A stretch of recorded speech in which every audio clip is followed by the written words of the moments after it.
Quilt people, let's see how this new format is working out. So, I'm going to stop kind of trying to package myself and make it all like cute and pretty because that's just not me. I'm just going to give it to you real. So, we started talking about art quilt, right? And some of my work in that. And so I wanted to show you this project in greater detail, including some of the inspiration that came from it. So the first thing that you'll know about this project is it's upside down. In my defense, I wasn't paying attention. So, let me turn it right side up, and then we'll talk about it a little bit more and how it came to be. And then one more funny thing that happened this morning. Oh my gosh. So it's my 50th birthday on Tuesday, and that's in itself is, well, tough for several reasons. First of all of our plans and everything obviously got canceled. So we were expecting to have a big, thing, and now it's just nothing. Like, we might get takeout, and that's going to be about it. So that's really depressing. But I put it out on Facebook that I can't help but feel personally attacked by the fact that I'm turning 50. That is really upsetting to me. Anyways, we will all survive. And this one friend of mine said, well, enjoy it because your 50s are the youth of your senior years. I was like, not helping. Just senior years. That's, I guess that's where I am. But anyhow, let's talk about this quilt a little bit. So the inspiration from this came from, I knew I wanted to do a Japanese themed quilt because I've always been super inspired by Japanese fabrics, right? That's one of my favorites. And so I wanted to do something that inspired with Japanese fabrics, all right? So I was looking for imagery, and I found this one of two fish that were making kind of a yin and yang, right? And I thought, oh, that's really cool, because I've always been, inspired by that, especially as a gay man, kind of, I play on both sides of it between masculine and feminine. And so I wanted to kind of use that in the imagery. And so that was the first idea of having the two fish kind of, complement each other in movement. And so as far as the imagery goes, that was the first item. Then, from my ballet career, we did this piece called Cobras in the Moonlight. Right? And so I wanted to be inspired by that. That whole name has always kind of resonated with me as very inspirational, right? But rather than Cobras in the Moonlight, it's Koi, right? Koi in the Moonlight. And so I wanted one of the bigger pieces to be the reflection of the moon on the water, right? And so that was kind of the second element that I wanted to bring into it. And having all of that, especially the koi and everything, be related to kind of more ancient times, if you will, in Asia. By the way, I've spent quite a bit of time in Asia. Love, love, love it. But I also wanted to update that to have, not only the yin and yang, but the old and the new.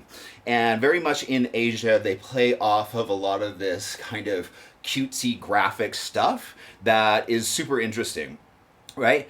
And so I wanted to have these points of kind of, like a little pop, right? That they use a lot in their graphic work. And so that's when the circles came in to kind of show the inspiration of the new, right? What is new in Asia? What is it I think is cool? Everything from anime to, the way that they dress and the way that they do games and things like that, which is a big part of their kind of society and the way that they do, their culture, especially now, right? And so that was the next part of that.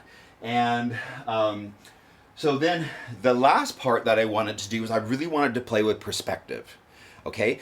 And I've always loved art pieces that do that. And so for this piece, you see across the top here, these really dark purple lily pads, right?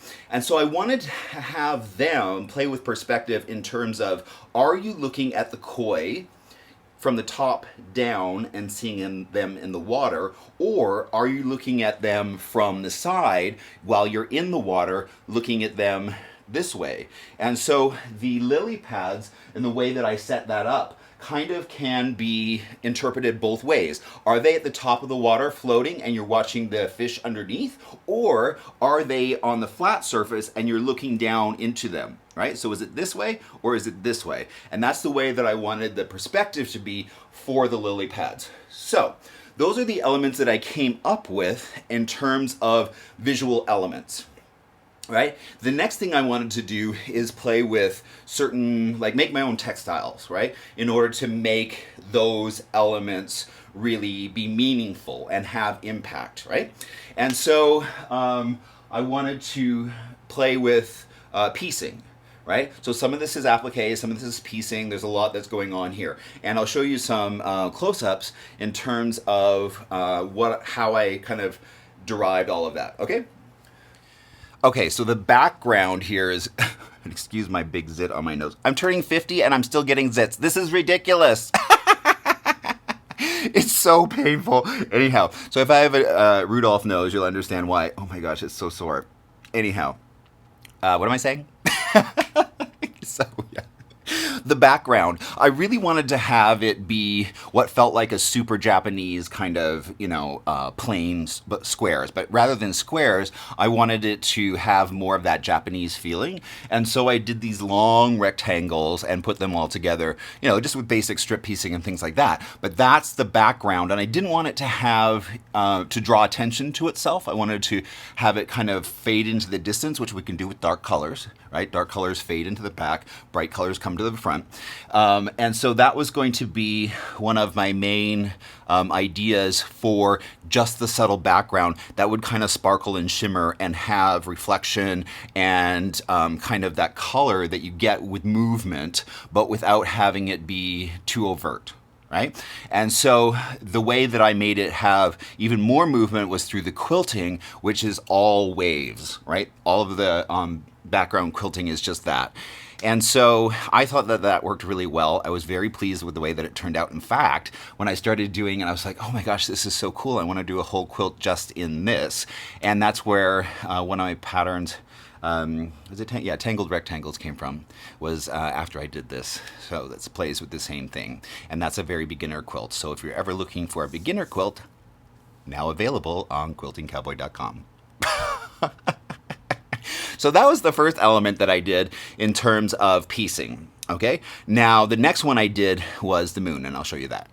So for the moon, I wanted it to have a certain rhythm, right? And so I kept playing with the shapes and the way that I was going to make this be on repeat, but in several different ways, right? So I have the squares and then the smaller squares and then the small rectangles, right? And so that's the way that I did that in order to achieve what I felt was not only a good reflection of what a moon would look like in water, but also to give the quilt a certain rhythm in the brightness of the moon. Okay, so that was my next element.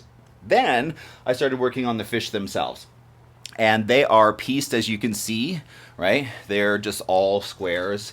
And then I put those together and then added the head, which is a singular piece, the fins, the, kind of mustache, whatever this is, and then the stripe down the back to kind of give it a cool racer almost, because this really, to me, anyways, kind of shows, like if I didn't put this on there, it would just be blah. Right? It wouldn't have that same definition. And so I wanted to add this back, right? This fin piece that would really play on kind of the movement and the fact that the body is like this, right? And not straight. So I wanted that to really read, and I feel like I did a good job with that. Yay me.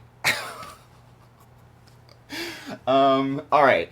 And then the next thing I worked on was the circles. Let's take a look at that.